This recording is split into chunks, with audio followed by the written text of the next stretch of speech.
الحمد للہ وکفا والسلام علی عبادہ الذین اصطفیٰ اما بعد فاعوذ باللہ من الشیطان الرجیم بسم اللہ الرحمن الرحیم۔ ہمارا آج کا سبق سورہ نساء کے رکوع نمبر 16 کے بارے میں ہے۔ یہاں پر ایک واقعہ بیان ہو رہا ہے۔ واقعہ کچھ اس طرح سے تھا، ایک ضعیف العقیدہ مسلمان، یعنی جو ظاہر میں تو مسلمان تھا لیکن تھا وہ منافق۔ اس منافق نے کسی مسلمان کے گھر چوری کی، اس نے آٹے کا تھیلا اور کچھ اسلحہ تھا وہ اٹھا لیا، وہ اپنے گھر کو لے گیا۔ جب وہ اپنے گھر کو لے کے جا رہا تھا تو آٹے کے تھیلے میں کسی طرح سے سوراخ ہو گیا۔ اب وہ آگے آگے چل رہا ہے، پیچھے آٹا گر رہا ہے، نشان رہ گیا اس کا۔ جب وہ گھر پہنچا اور اس نے پیچھے مڑ کر دیکھا تو نشان تھا۔ اس نے سوچا کہ اگر میں یہ سامان اب اپنے گھر رکھوں گا تو نقب لگانے والے سمجھ جائیں گے کہ سامان میرے گھر میں نے چوری کی ہے۔ تو اس نے یہ کیا کہ اس کا ایک جاننے والا تھا جو کہ یہودی تھا، اس نے سامان اس کے گھر امانت رکھوا دی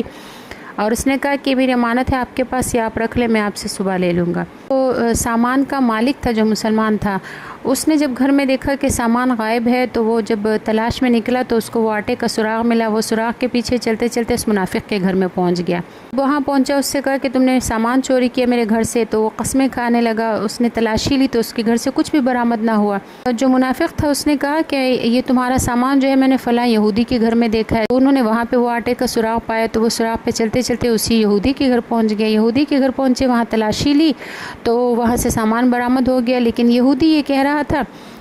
کہ نہیں یہ سامان میرا نہیں، یہ تو میرے پاس یہ فلاں مسلمان نے رکھوا ہے، کیونکہ منافق بظاہری مسلمان ہوتے تھے، ظاہری طور پر انہوں نے خود کو مسلمان ظاہر کیا ہوتا تھا۔ تو اس نے کہا کہ یہ تو فلاں مسلمان نے میرے پاس رکھوایا ہے۔ جب وہ منافق کو پکڑا تو منافق اور اس کے خاندان والے قسمیں کھائے کہ ہم نے چوری نہیں کی۔ اس طرح یہ واقعہ جو ہے نبی کریم صلی اللہ علیہ وسلم کی خدمت میں پیش ہوا۔ اب جب نبی علیہ السلام کے سامنے واقعہ پیش ہوا تو جو منافق اور اس کے خاندان والے تھے وہ اتنی قسمیں کھانے لگے، اور وہ لوگ یہودی کو بالکل جھوٹا قرار دے رہے تھے۔ وہ کہہ رہے تھے کہ چور یہودی ہی ہے، اس نے ہی چوری کی، یہاں پر جھوٹا الزام لگا رہے ہیں۔ انہوں نے اتنی قسمیں اٹھائی اپنی سچائی میں کہ قریب تھا کہ نبی علیہ السلام ان کے حق میں فیصلہ دیتے تھے کہ اللہ تعالیٰ نے یہ آیات نازل فرمائی، اور اللہ تعالیٰ نے ان آیات کے ذریعے نبی علیہ السلام پر واضح فرما دیا کہ یہ منافق جھوٹ بول رہا ہے، یہی اصل میں چور ہے، اور یہودی جو ہے وہ بے گناہ ہے۔ تو یہ دیکھیے، یہ اللہ تعالیٰ کی شان کریمی ہے کہ اللہ تعالیٰ ناانصافی کو پسند نہیں کرتے، چاہے وہ کافر کے حق میں ہی کیوں نہ ہو۔ تو یہاں پر اللہ رب العزت ارشاد فرماتے ہیں، بے شک ہم نے انزلنا نازل کیا الیک الکتاب، اے نبی علیہ السلام آپ کی طرف کتاب کو بالحق حق کے ساتھ، لتحکما تاکہ آپ فیصلہ کرے بین الناس لوگوں کے درمیان، بما اس دین کے ساتھ اراک اللہ جو اللہ نے آپ کو سمجھا دیا ہے،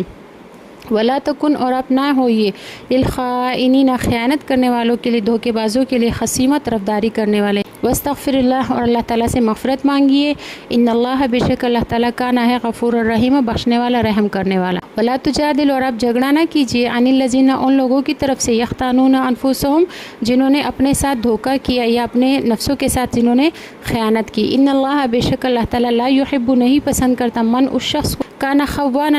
جو خیانت کرنے والا یعنی دھوکے باز ہو، عصیم اور گناہگار ہو۔ یستخفون چھپاتے ہیں یہ لوگ من الناس لوگوں سے، ولا یستخفون من اللہ اور اللہ سے نہیں چھپاتے، وہ ہوا معہم جبکہ اللہ ان کے ساتھ ہے، اذ یبیتون جب وہ مشورے کرتے ہیں، ما ان باتوں کی، لا یرضی من القول جس بات سے اللہ راضی نہیں ہوتا ان کی، جب یہ مشورے کرتے ہیں ان باتوں کی، یعنی اللہ کی ناراضگی کے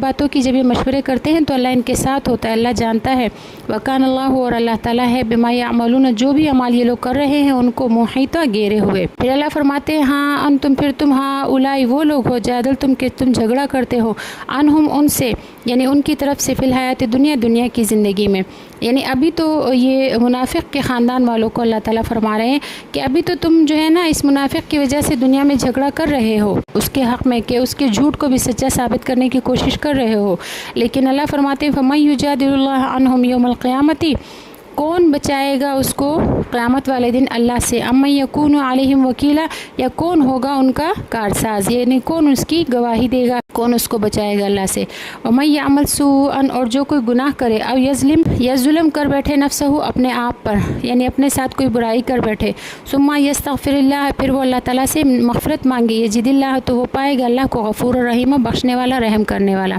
وَمَن يَكْسِبْ إِثْمًا اور جو کوئی گناہ کمائے، فَإِنَّمَا يَكْسِبُهُ عَلَى نَفْسِهِ تو وہ اپنے حق میں برائی کر رہا ہے، کان اللہ اور ہے اللہ تعالیٰ علیمًا جاننے والا، حکیمہ حکمت والا۔ وما یکسب خطیئۃ، پھر اللہ فرماتے ہیں کسی سے خطا ہو جائے، او اسمن یا گناہ کر بیٹھے، ثم یرمی بہ، پھر وہ اس گناہ کی اپنی خطا کی تہمت لگائے بریئن اس شخص پر جو بے گناہ ہے، فقد احتمل، تو یقیناً اس نے بوجھ اٹھایا بہتاناً بہتان کا، اسم مبینہ اور واضح گناہ کا، جیسے کہ وہ منافق نے چوری خود کی اور پھر اس نے الزام یہودی پر لگا دیا۔ تو یہاں پر اللہ تعالیٰ فرما رہے ہیں کہ جو انسان خطا یا گناہ کر بیٹھے تو وہ اپنی خطا یا اپنا گناہ دوسرے کے سر نہ ڈالے۔ صدق اللہ العظیم و صدق رسولہ النبی الکریم۔ السلام علیکم ورحمۃ اللہ وبرکاتہ۔